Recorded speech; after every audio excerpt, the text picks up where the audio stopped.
and he looked really well. Like, it looked really well. He looked really good. And looking like a steak out there, nice and well. You're listening to Let's Talk Fantasy Football, where men of fantasy genius have realized, hey guys, we don't need real football skills to dominate on the fantasy field. Yeah! So slap on your pads and grab your helmet. Shit's about to get real. Welcome back, ladies and gentlemen, to another episode of Let's Talk Fantasy Football. My first episode of the year. It's me. It's your host. It's Nick Walsh, and I am here with my good friend, my confidant, my fellow fantasy analyst, my fellow relatively unprepared but kind of prepared fantasy analyst. I'm here with Vinny Gonzalez. Vinny, what's up, dude? Hello, Walsh. It's been quite the off season. I'm very excited to be back. The A Team podcast is on right now. Sorry we had the B Team kick it off with Shrek and Don, so we're back to bring all that good shit back to Let's Talk Fantasy Football. Reclaim the good name.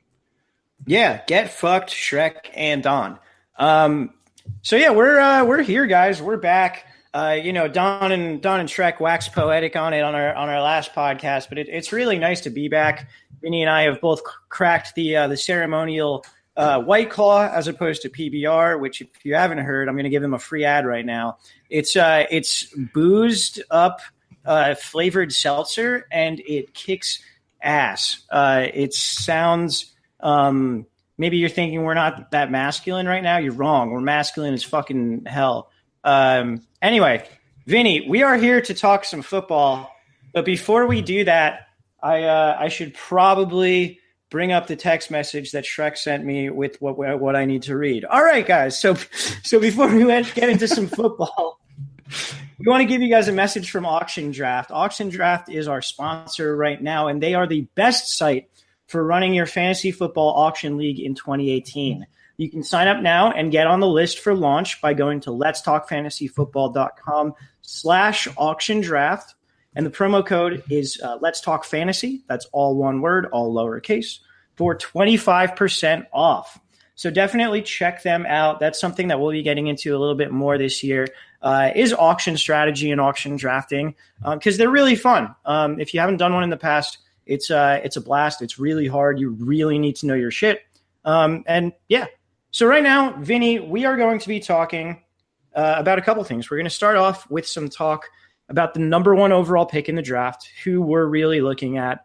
It's very early, obviously, so all these things could change, but who we really think deserves it. And then also we'll be talking about some running back ADPs going forward. We've got a little tiny bit of news. Vinny, you ready to hop on into this? Let's do it, man. Perfect. So the news that came out today is that Julian Edelman is suspended for 4 games for PEDs. I haven't heard anything about an appeal yet, but I would assume he'll appeal because everyone does. Have you heard anything about that? No, I'm assuming that as well. And it seems like this is just a classic case of a guy trying to come back from injury and take something that he may or may not have been aware of. I don't know. We've seen all the stories before, but it's not shocking that someone would do this, coming back from an injury like Edelman with the blown out ACL and all that. So, I would assume an appeal is coming, and we'll probably know more in a couple weeks, and hopefully that can kind of sift itself out. Because we were talking before the podcast about like what New England has otherwise and who could possibly pick up the slack if this does stay intact. And there's some interesting names.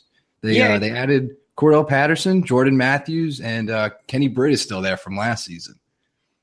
Yeah, they've got some interesting stuff going on there. They also have Malcolm Mitchell, who played a little bit, and then you would think, oh wow, they have Philip Dorsett too. I completely forgot about that trade. Jesus Christ, they just keep coming. Yeah, seriously, they have like a ton of people on this team, and obviously, you would think the biggest jump in ADP from this would be for Chris Hogan.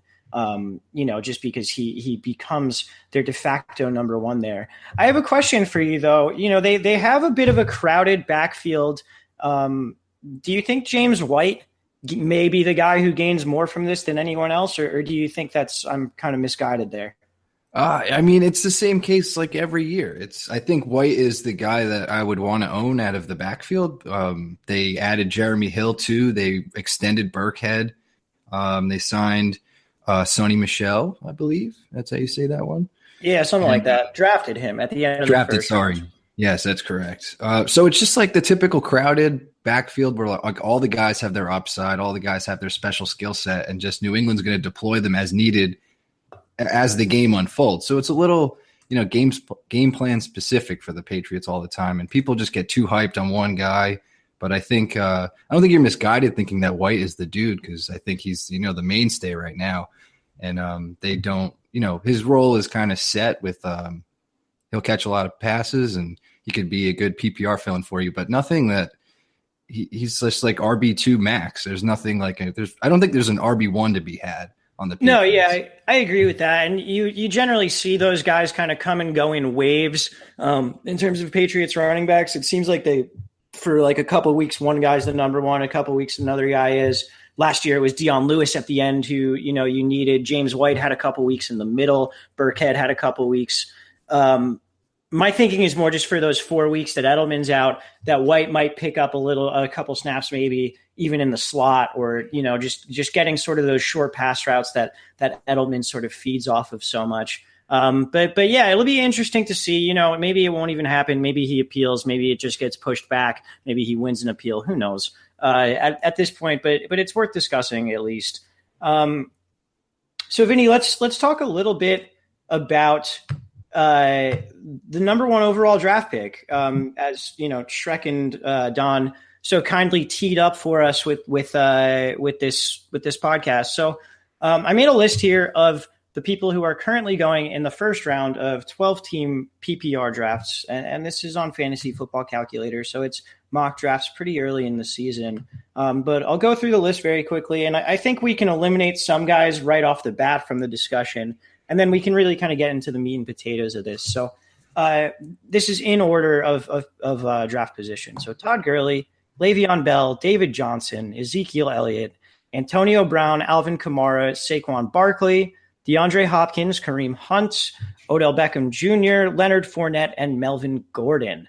The first thing, before we eliminate anyone, I think it's interesting just how running back heavy this is, because the past couple of years, we've seen a lot of wide receivers go in the first round, and sort of that trend really switch from running backs to wide receivers, but it apparently is switching back to running backs this year. And do you think that makes sense? And why do you think that is?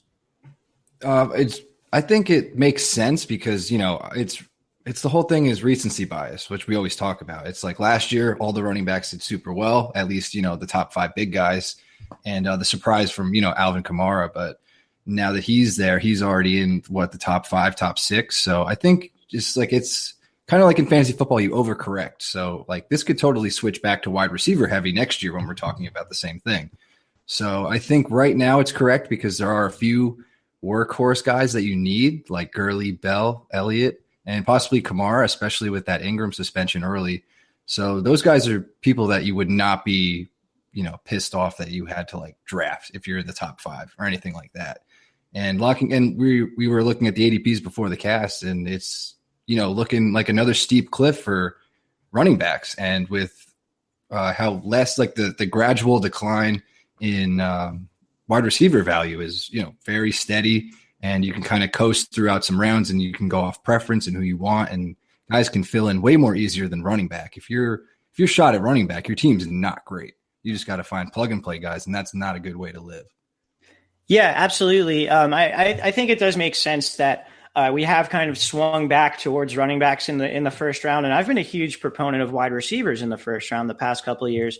But as the game sort of switched to more of passing heavy and getting rid of these bell cow backs, so to speak, it started out I think where these number one wide receivers were target monsters, and now we're seeing kind of less targets to these top guys. Like no one's getting 190 targets this year. I don't think. Maybe DeAndre Hopkins, but no one's getting like 190 targets. I'd say 170 maybe for the top guys. So it makes sense really that these receivers who are getting much more targets a couple of years ago are going a little bit lower. And it also just makes sense that with so few bell cows left in the league, that the guys who are bell cows are just such boons for your fantasy team. So having a guy who really takes that running down work, that passing down work, and can really put up elite points for you every single week becomes so important. So I definitely agree with this shift. I think it makes a ton of sense. Though I do think it might open up some wide receiver value because people are going to be taking these running backs earlier than they were. Yeah, absolutely. So, Vinny, let's eliminate a couple of guys here right off the bat from the discussion that we talked about, and then we'll really get into it. So we'll start from the bottom. Melvin Gordon, he's not a number one pick, right? No, you could take him off. I like Melvin Gordon where he's going, but he's not going to go number one or close in the top 5. What about Fournette? Do you see any argument there? No, unless someone is just so like pumped off that last year with the Jags, but I don't think so. Yeah, I think there's a little bit of injury risk there with him where he's he was used so much that he got a bit beat up last year. I could see that sort of thing happening again. So I'm not in on him very early. He was also kind of dealing with an injury coming into the season too from college. Yeah, exactly. So there, I mean, I hate disqualifying guys on injury risk, but I think when you get this, like the number one pick, like you can do that. Odell Beckham Jr. coming off that injured season. Do you think there's any argument for taking him? I guess 1 is the number 1 wide receiver, and then 2 is the number 1 pick. I wouldn't take him as the number 1 wide receiver or the number 1 pick. It's just a little risky, and where he's going right now is fucking fantastic for Odell Beckham, but definitely not going to touch him where the top guys are. Yeah, I think for me, it comes down to I'm not going to take a guy with the number 1 pick, a wide receiver who I think his quarterback is completely washed. And I think Eli's completely washed. So that's just that erases him for me completely. I know Odell Beckham can take a slant 80 yards to the house on any given play, which doesn't require a good quarterback, but it doesn't help him. Kareem Hunt, he apparently punched some guy in the head a couple of days ago. I don't know. Yeah, I wouldn't take him with the number 1 pick. But. And nothing happened, so good for him. Yeah, that's staying clean. Living the dream, dude. Punching people in the head and having nothing happen to you. Fuck repercussions. Yeah, seriously, that rules. Good for him. Do you have any interest in him at number 1? I do not. I'm actually a little skeptical of Kareem Hunt, actually. So I'm gonna stay away. I don't know. Something's up with him.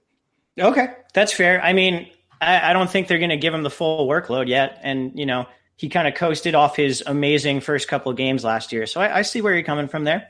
Yeah. The next guy I think is really the first guy that we can make an argument. And the argument is that if you want to take a number 1 or a wide receiver number 1 overall, I think you can argue, and Don actually did the other day, that DeAndre Hopkins could be your number 1 wide receiver. What do you think about that argument? Yeah, at first I was like, typical Don statement. I'm just like, oh, Don, shut up, dude. And then the more he clarified himself, I was like, oh, Don made a good point. And like, yeah, I think that was the best point Don made on the entire show, honestly. 100%. I was just like, no, Don. Because like the shock value made me pay attention. And then he explained himself like in full sentences. And I was just like, way to go, dude. What his statement pretty much is DeAndre Hopkins is like in the absolute prime of his career, or at least like could, continue to break out further and put up more numbers than he already has. So that chance is there. Deshaun Watson coming back off injury, hopefully will be good. We've seen what he can do. His ceiling is incredible. So then DeAndre Hopkins' ceiling also goes up with him.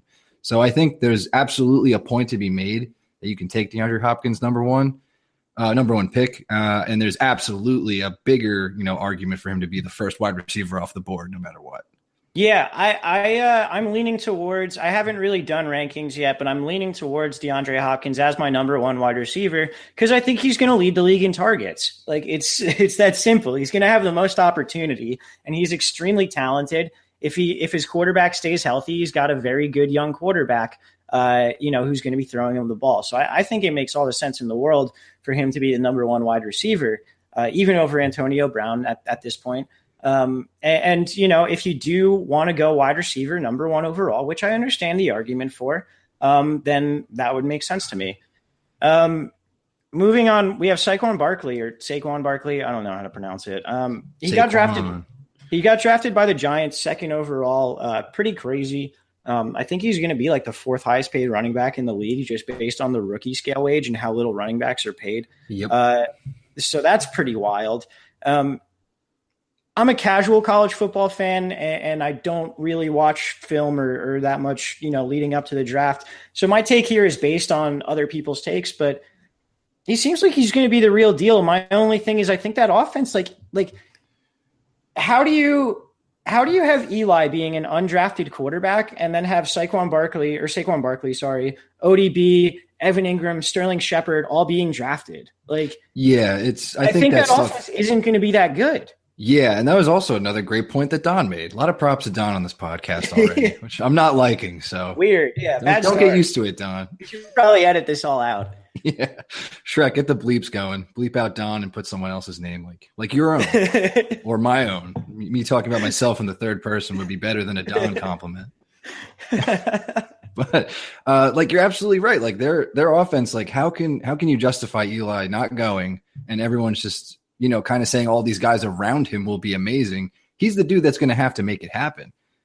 It's just, it's mind boggling right now. And like the offensive line slightly improved with the signing of Nate Solder and all that, but that's just one dude and their line is garbage. And they're kind of not the best team, offensively, which has been wild because they've had so many like elite talent just around Eli for the last couple years, and they just cannot string it together.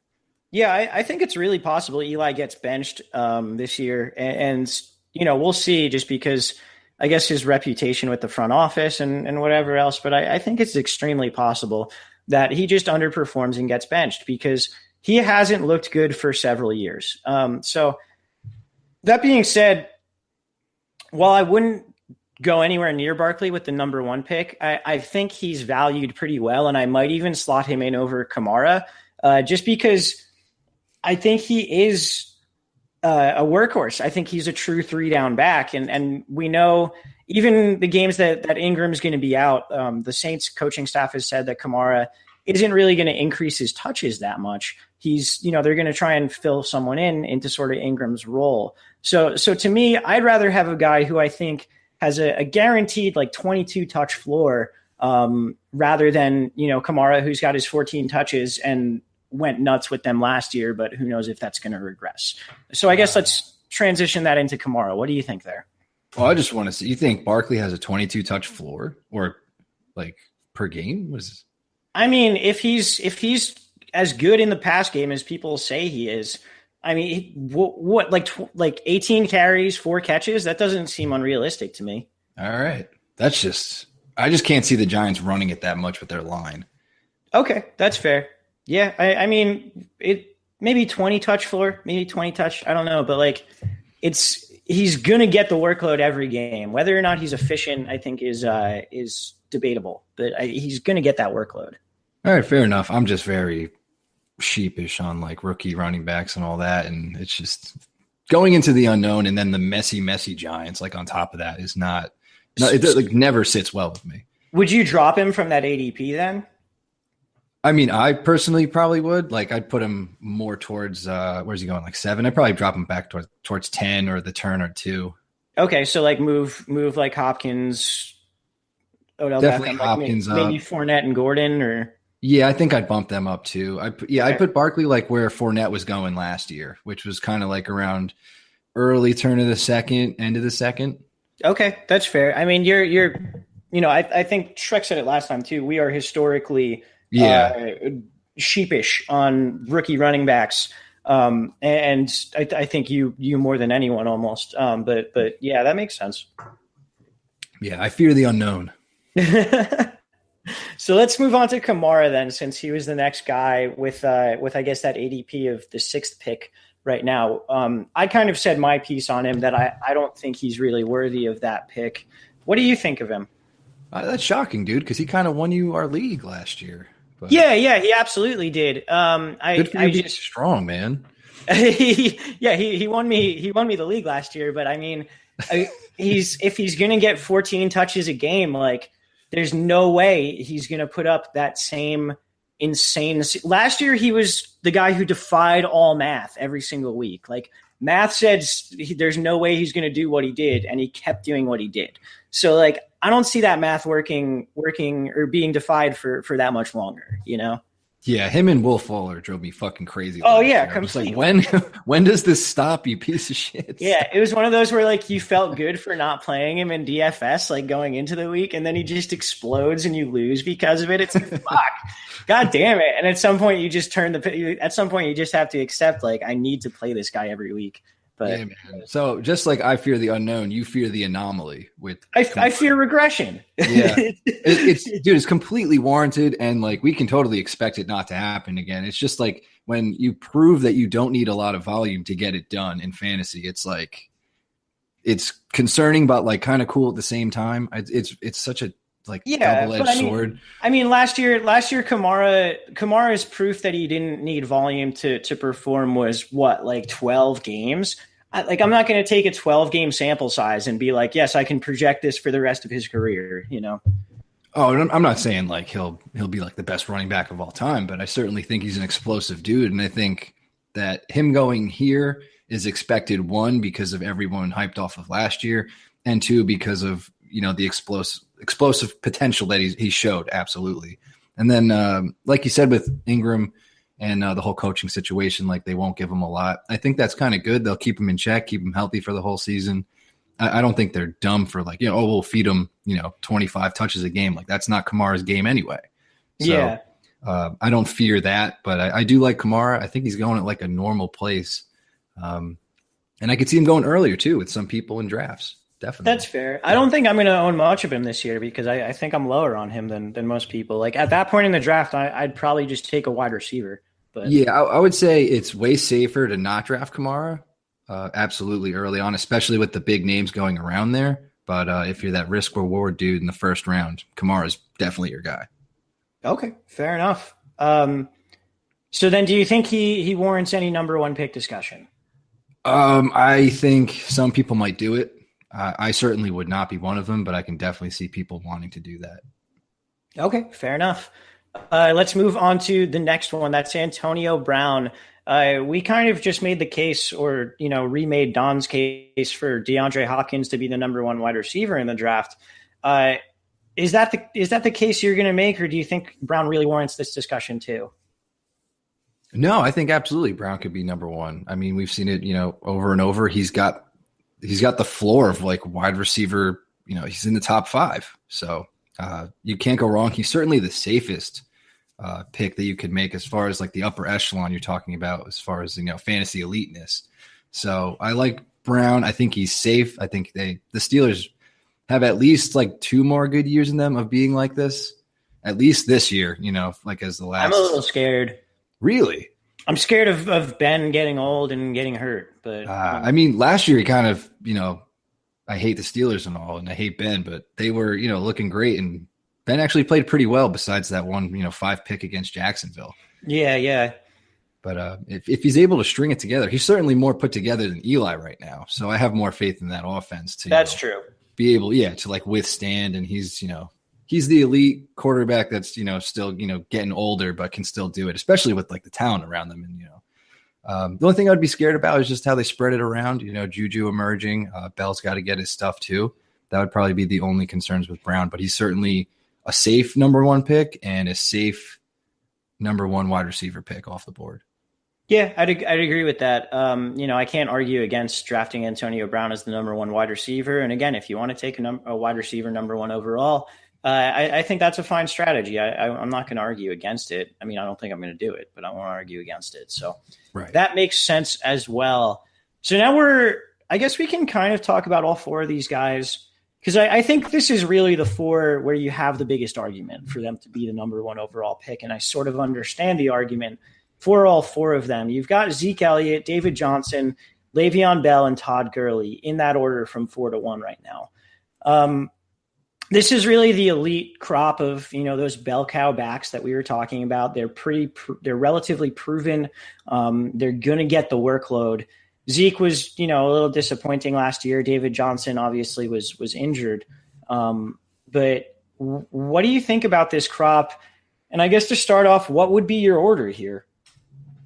I think in my, like they almost got it, but for me, it's still Bell at 1. I think Bell is the guy that I would take at 1. I love Bell. He's just so good, so fucking good, and gets so many touches. in like a very, very good offense. So the touchdowns will be there. Touches are guaranteed. So I like Bell at number 1.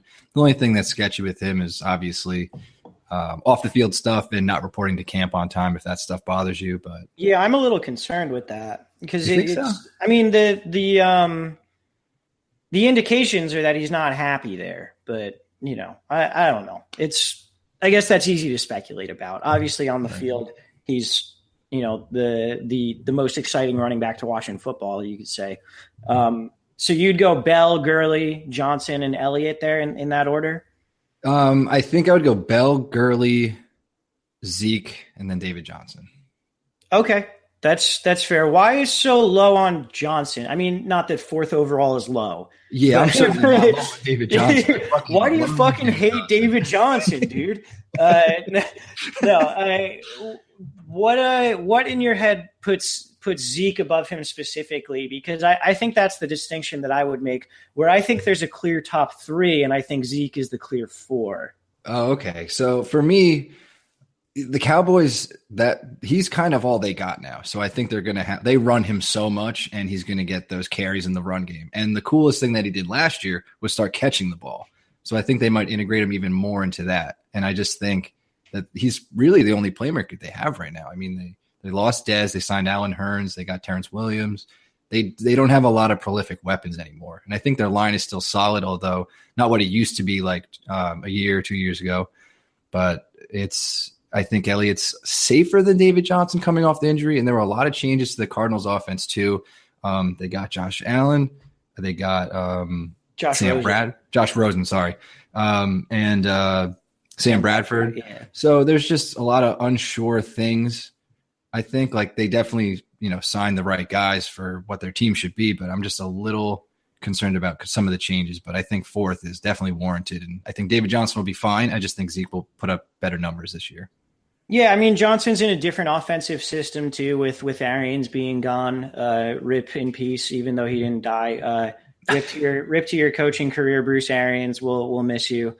I'll never forget watching. What was it? I forget what night game it was, but I was stoned off my ass watching the Cardinals, and I was with a couple other friends who were stoned off their asses, and Carson Palmer threw up a deep ball, and just the way the camera was, it looked like the ball like plateaued and then jumped up again. So we kept calling it the double jump play, and we kept saying that Bruce couldn't see behind his sunglasses for some reason. I don't know. Weird things happen when you get high with your friends and watch football, I guess. Anyway, what the hell was I talking about? They changed their coaching staff. That is correct. So there are a lot of changes. You are right in that point. There are a lot of changes with the Cardinals. I would argue that having Sam Bradford as the starter is an upgrade over skeleton Carson Palmer from last year, but you don't really know how that's going to affect David Johnson. And you do make a good point about, Elliott really being the key to the Cowboys offense. And then last year there was all that will he, won't he sort of off-season stuff where, the suspension kept getting turned and then back and then overturned and then back, which, may have led to his slightly disappointing season for what we expected going in. Well, yeah. And then last year, if the suspension wasn't around, Elliott was probably going to go, or at least be in the conversation for number 1 pick right off the board. So yeah, absolutely. He's not suspended. He's the only thing they got. And I think you can make an argument for him at 1 as well. But I think right at the 3 spot is where I would put him. That's fair. For me, number 1 is Gurley. And I think it's very clearly Gurley. I think Bell and Johnson, I'm going to go back and forth on. And then Elliott is going to be number 4 for me. Again, it's early June. Who the fuck knows? But right. But Gurley for me, it's just that the Rams offense was so good last year. And to me, they've only gotten better with the moves they've made in the offseason. Jared Goff will be in his 3rd year, Sean McVay in his 2nd year coaching. I guess there's the risk that the NFL sort of adjusts, has a year of film on Sean McVay and the Rams and what they do. But Gurley he was so good last year. They involved him in the passing game. And I just don't see the Rams really being any worse than they were last year. So elite offense, elite running back, getting more or less all of the running back work, or as much running back work as people get in 2018. For me, that's just the highest floor that I think there are risks in the rest of them, if that makes sense. I think there are risks that exist in Bell, Johnson, and Elliott that you don't really have in Gurley. Yeah, you'll get no argument from me. Like, I know I had Bell at first, but I think that's just my personal preference and what I expect and the volume that I think he'll get. But Gurley, number one, is like, you said it perfectly, like everything you said. And then another thing is their defense just got completely loaded, even more so than it was. They added Sue, Talib, and Peters. They're going to just be, ball hawking people, and they're going to have to run the ball a lot to like kill clock and just be up all the time. So the Rams are going to be really, really good, and I think they're going to lean on Gurley a lot. I just don't know if the passing work that he saw last year will be there. I think it'll be more run heavy, but like what the fuck ever, man. It's going to be there, and possibly more touchdown upside with the defense causing turnovers and just the offense seeing more time on the field. Yeah, I mean, with that defense, potentially improving, you might have even more situations where Gurley's, getting that work in the second half to try and salt the clock away. So it's like I said, to me, I see more risk in the other three than I do in Gurley. Do you have anything else that you want to throw into this number one pick discussion, or do you think that wraps it up?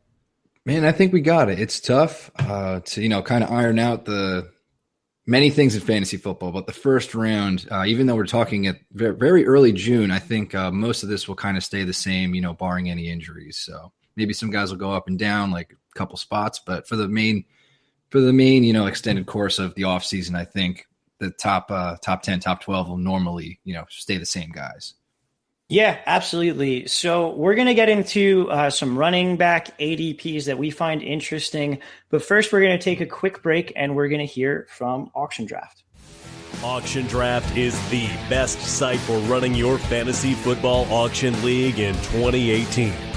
You can sign up now and get on the list for launch by going to letstalkfantasyfootball.com/auction draft. All right, guys, we are back, and we're going to get into some running back ADPs. If you know me and you know Vinny, you know that the first one that we're going to talk about, even though it really doesn't matter that much at all, is Doug Martin. I'm sorry that we're starting with Doug Martin. Please don't turn off the podcast. You can fast forward it if you want to. Doug Martin's ADP is 11.8. He is the running back 49 right now. Vinny, as Doug Martin's perennial defender, what the fuck do you think about him this year? Such shame I bestow upon myself. Man, after that first game against the Patriots on Thursday night, when you were horny, dude. You were so horny for Doug Martin after that game. Dude, who wasn't? He was incredible. Yeah, that's true. I was also horny for Doug Martin after that. And then, dude, just off a cliff, face plant, just dead. Oh, he was a killer in a bad way. It was just terrible. But yeah, we have to talk about him because I need to air my shame, I guess. But I don't know. How do you feel about him being on your team, Walsh? I mean, here's the thing. I didn't even like the Marshawn Lynch signing really that much last year. And the fact that they have an odd group. They have capable guys Jesus Christ. Richard and Washington. Yes, those dudes. See, that's my whole thing. Why are we signing Doug Martin when I don't get what he does that the other three running backs on the roster don't do and don't do better? Doug Martin is a guy who has had 2 good years out of his 6-year career. And it's just, it's one of those where I don't understand why we would find the need to bring this guy in and potentially take snaps away from these young guys like Richard and like Washington, who have been good and can continue to progress. I don't get it. John Gruden, I don't get anything that John Gruden has really done this offseason outside of signing Jordy Nelson. But I don't know, man. I don't know. I really think Gruden is going to drag the entire franchise down after Reggie McKenzie spent many years slowly but surely building it up to something that could become a contender if things fall right. And I'm very, very pessimistic about the Raiders going forward because I don't think Gruden belongs in the NFL in 2018. That is kind of a side tangent. The point is that I don't think Doug Martin's worth drafting. I don't know if any Raiders running back is worth drafting. Yeah, well said, Walsh. And I don't think he should go number one either. I think he should stay where he is. His ADP seems about right. You hear that? You hear that, boys and girls? Don't draft Doug Martin number one overall. You come to us for the best advice in the land, and you're getting it. All right. Now that I've ranted about the Raiders and Doug Martin, let's move on to some actual running backs who matter this year. And we'll start with Jerick McKinnon, which I think is a very interesting guy for this year, and a guy I'm kind of starting to fall in love with. I'm not going to lie. He's currently going 9th pick in the second round, running back 14. He's never really been, or he hasn't been efficient when he's gotten a lot of volume, but man, he catches a lot of passes. And he got 51 catches last year. I think it's a little weird to pair him with Matt Breida, who was also primarily like a change of pace and third down back last year. But the Niners paid him a lot of money. He's going to be the 5th highest paid back in the league, I believe, this year. And you would think that would mean a lot of volume, and you would think it would mean a lot of passing down work as well, since that is his forte. And I really like Jimmy Garoppolo. So I kind of think this is a great situation for him. What do you think there? I completely agree. And I think the reason you got this, nice contract and will probably be set up as their number one back there is because of, what he was able to do after Dalvin Cook went down in Minnesota. And he looked really well. He looked really good. And looking like a steak out there, nice and well. But, he definitely earned this spot. I think he's going to do great. I think their offense is going to be totally revamped, and the PPR points will definitely be there for McKinnon. I think it's just him staying healthy and Garoppolo not being a total bust. And I think neither of those things will happen. So I think McKinnon is great, and he's going relatively late for a running back that could see RB1 volume. So I'm loving this right now.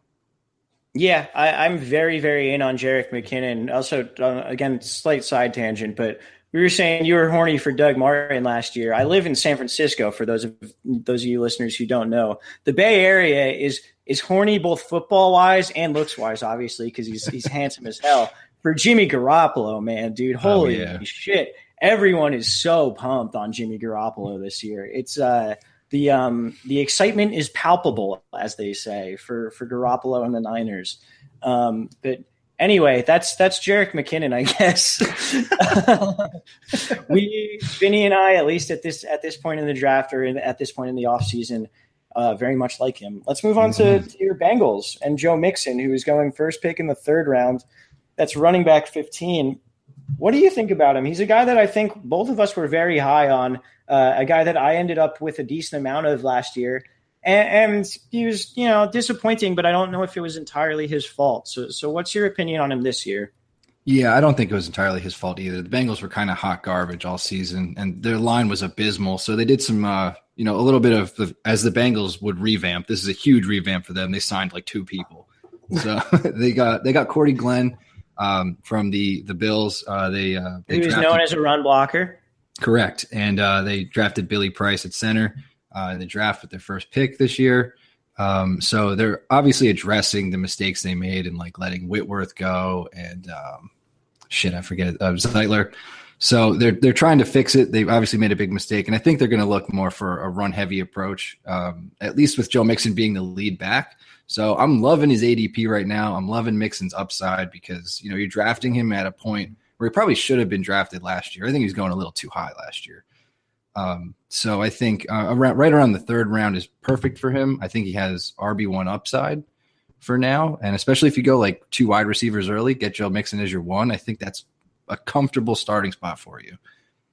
Yeah. I mean, they cleared out Jeremy Hill, who, despite not being very good, did get some work. Gio Bernard is obviously still there, but it doesn't seem like they really see him as the number 1 going forward. So Joe Mixon seems like the guy for the most part, with Bernard getting a decent amount of work. Did they bring in anyone else that I'm missing? Or They did not. So it's just kind of those two. And like you said, with Gio, his role is, solidified. He'll be the change of pace. He'll be the guy they go to in some clutch situations, but nothing like a volume that Joe Mixon could see.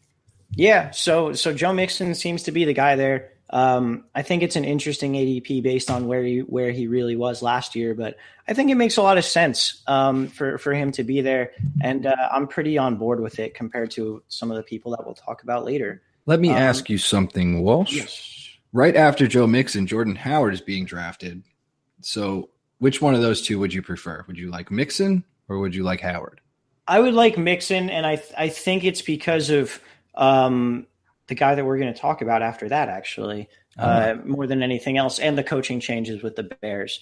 So do you want to get right into that? Or? Yeah, man. Segue away. All right, let's do it. So we're going to talk about Tariq Cohen. He's going the 9th pick in the 6th round. That's running back 30. The Bears brought in Matt Nagy, who is an Andy Reid disciple. They also brought in Mark Helfrich on the offensive coaching side, who was the coach at Oregon after Chip Kelly. So it seems like what they're setting up is the spread offense, which Mitchell Trubisky ran in college. I believe he had 75% of his snaps in college out of shotgun. And it seems like they're really going to do a lot more than that, a lot more with that, not than 75%, but a lot more with that type of offense this year, which is why I'm lower on Jordan Howard, who is more of your typical pounded in between the tackles, first and second down back. And I'm very high on Tariq Cohen, who the Bears coaching staff and Matt Nagy in particular have raved about as a guy that they need to get the ball to, a guy that they will try and manufacture touches for, and really just an athletic freak. I mean, you've probably seen the clips of the guy doing a backflip and catching 2 footballs in each hand while he's in midair doing a backflip. Obviously, that has no bearing to the actual football field, but like the guy's incredible. And it was amazing to me that they went away from him after he was so productive the first couple games of the year. So Tariq Cohen this year is going to be my Duke Johnson, my Gio Bernard, my Danny Woodhead, that mid-round PPR back that I fall in love with and end up with them on every team, I think. Jesus Christ, man, that was incredibly well said. I have nothing to add. Anything I said, like, it's so dumb after that. So we can just move. Like, I was just going to say, I'm a little worried about because they used him really sparingly, and I was just worried about like how much volume he could see. But if they're going to revamp, like you're saying, or expecting them to, then you're justified. And guess what? He's going late enough, currently in June, where it's not too pricey, and you can kind of pay a good price for him too. See, I think in the preseason he's gonna like bust a couple long runs or like see some like shit happen, and like I'm gonna have to end up paying like early 4th for him, and I'm gonna be pissed about it, and I'm still gonna do it. Yeah, I was gonna say because you're gonna fucking do it. Yeah, I know. I always have one of those guys. It's always like I said, like we all do, man. Johnson, we all do. Gio Bernard, like the mid-round PPR back who starts getting like I'm on the hype train early and then starts getting hyped up, and I still pay for him every year, and I'm going to do it with Tariq Cohen this year. But yeah, going down the list that we have here, we already talked about Saquon Barkley. I think we're good on him. Let's move on to Dalvin Cook, who is currently going as the first pick in the 2nd round. That is RB 10 right now.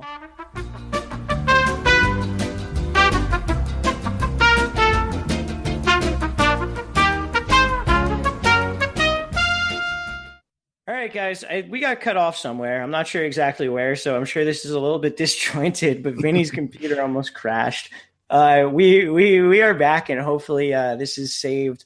So we're going to move on to Dalvin Cook from here, who is a guy who you and I, Vinny, were very, very low on last year. We spent the entire offseason so dumb, drunkenly ranting that people were overdrafting Dalvin Cook the whole time.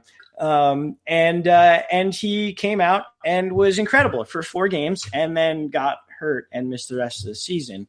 So I'm lower on Dalvin Cook than the rest of the field again this year. I'm probably going to eat my words again, but so here's my thinking. All right. So, I'm with you. Before you start, I'll just give you my support already. Like, I'm totally with you. I'm still low on him. So here's my thing: 4-game sample size, right? 4-game sample size is like, we've had a lot of weird things happen in 4-game sample sizes. I don't think we can assume Dalvin Cook will come back and be Dalvin Cook of the first 4 games last year. He might be, who knows? But I mean, over that 4-game sample size, Kareem Hunt was like the best running back of all time as well. So just keep that in mind. I mean, I understand. I think he should be going within the top 2 rounds just based on the opportunity, the workload, the team that he's on. I don't know if I'd be taking him as high as the first pick of the second round. What do you think about this? I know you said he's a little bit too high for you too. Where do you think he should be going, I guess, and what do you think of his prospects? I think he should be going at the end of the second, not at the beginning. I really think there's so many guys after him. I would love to have like Julio, Michael Thomas, Keenan Allen. I'm literally going in order of ADP. Dude, like this is a wide receiver spot for me completely. Early second round is like all wide receivers. Dude, for there me. are wide receiver ones all over the place, and I do not need to take Dalvin Cook, who's coming off a rough knee injury. I know they're going like, Kirk is coming. Obviously, is going to elevate the quarterback position, at least in my opinion. But it's still something new. So, how much better can Kirk be than Bradford and Keenum were last year? Though they were great last year. Yeah, they were. Like that's what I'm saying. Like they have to learn. Even though I think he'll up it a little more as far as pedigree. I think Kirk is a great, fantastic quarterback. But I think the defense also, it was kind of the same thing I mentioned earlier with Todd Gurley. I think the defense gives him more opportunities, possibly run some clock and all that because Minnesota's defense is great, but it's just. I'm not loving taking him right there. It's just too early. There's so many wide receivers that I love that are going even in the third round. I'd rather have some of the guys there. Yeah. If you take Dalvin Cook ahead of Michael Thomas, we have very different mindsets on fantasy football. Julio Jones is the pick after him. That's insane. Yeah. I get that everyone's back to valuing running backs very early. I get it.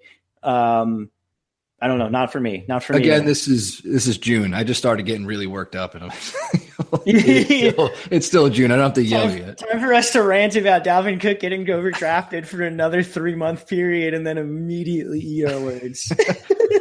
We're dying on a hill, man, and it's Dalvin Cook row, man.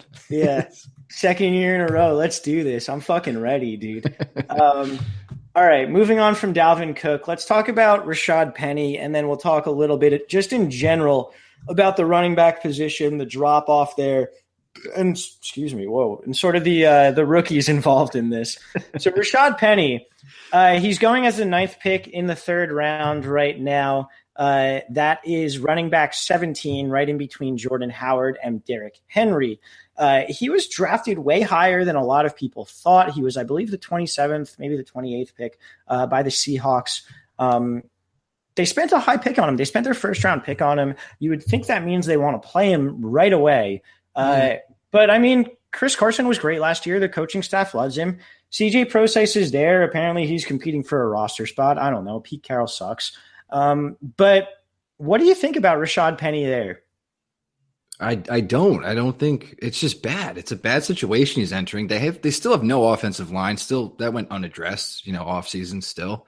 And I don't know, like just because the Seahawks overpaid for him doesn't mean that you have to go, I'll overpay for him in my fantasy draft. Like it doesn't correlate with me. You don't have to do that. And there's so many other guys on that team. I think they're going to need CJ Prosise a lot more to, be some kind of pass catcher for them to do something because they have not been able to generate a run game since Marshawn Lynch. And that's fucking bad. And while we're talking about this, like I think the Seahawks are going to be pretty rough this year. I think they're going to be terrible. I forget who they brought in at OC. I forget the fucking guy's name, but they've come out and been like, we're going to establish the run. It's like, do you not realize that the best player on your team is Russell Wilson and the guy who's been carrying your whole team for the past several years? Like the reason they've been good for the past several years is because Russell Wilson has been a borderline MVP candidate every year. Absolutely. And you're going to come in and be like, let's establish the run. Rashad Penny, we're going to overpay for him and then maybe not play him because Chris Carson's better. I don't know. It's weird. I think the Rashad Penny pick there has an extremely low floor. Right. It's bad. And like it's got a ceiling too, but I don't know what that ceiling is, but it's not a good one. It's just not like the The ceiling would be he becomes Marshawn Lynch of like 2000 whatever, and he's somewhat good. Like it's just it's terrible. I don't like the floor. The floor too is that he gets outplayed by Chris Carson and like doesn't see the snaps. So dude, he can get outplayed by CJ Procise. It's absurd. And the reason we bring him up is because this kind of starts the shit show cliff of running backs, because right after that is just anybody's game. Everyone's drafting rookies high, guys in new spots. I like Alex Collins. I'm not going to lie. I know he's going two picks after that. I like him this year. No, I definitely like him a lot more than, Rashard Penny. He did really well on a bad Baltimore team who had no business running the football well. So Alex Collins is way better pick.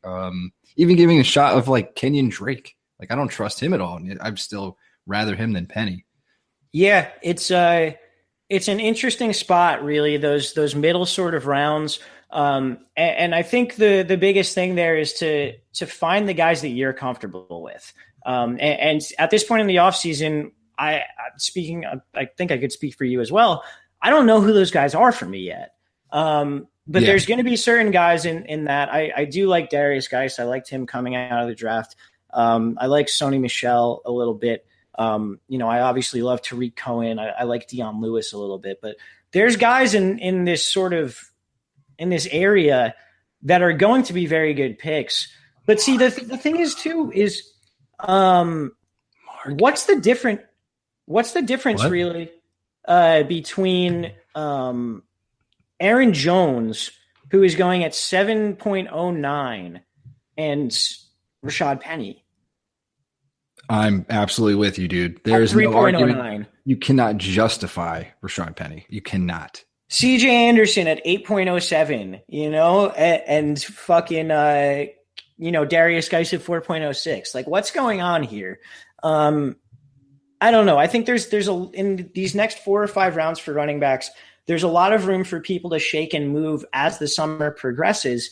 And you really got to find your guys that you like and figure it out. And that's what we're going to do over the next couple of months. And we'll tell you who we like. Right now, we don't particularly know, but we're going to figure it out. Yeah, we'll sort out, what we're yelling about right now. Try to make it more concise and understandable. But right now we're angry. Yeah, we're pissed off. We both have a lot of hard seltzer in us. And I don't know about you. I'm watching this hockey game. It's been great. But anyway, I think that sort of sums up the running back position for us so far, right? Yeah, those are our raw feelings right now as of June 7th, and we're looking forward to getting more podcasts out to you. We were talking before. We're going to try and get out the division by division thing going already, so we can kind of line it up nice with the release of our draft guide, which will probably come in, I think, early August or mid-August. Yeah, it should be early August. So what you guys can expect from us is the next 8 weeks, we're going to be running through divisions, 2 podcasts a week. So you'll get 2 teams per podcast. We'll try and give you the most in-depth, concise breakdown of each team that we really can. So keep an eye out for it. I think it's going to be a lot of good content. I really think it'll help you guys going forward. And it'll fucking help us because it'll make us do all the research that we need to do. So keep an eye out for that. And then throughout the month of August, we'll kind of be putting together draft-specific type stuff, maybe some auction content, maybe some DFS content. We'll see how we go as we get there. But yeah, we'll have these division previews going. And it's fucking great to be back. If you're listening to us at this point in June, more power to you. We love you guys. I don't know, Vinny, you got anything else? No, like you said, it's great to be back. So excited for football to finally start. And this is just the beginning. So look forward to, hyping up the off season, getting ready for the drafts and continuing that work through the season. I'm so excited. Hell yeah, baby. All right. So for Vinny, I am Walsh. We are Let's Talk Fantasy Football. Later, podcast. This has been Let's Talk Fantasy Football. Thanks for listening.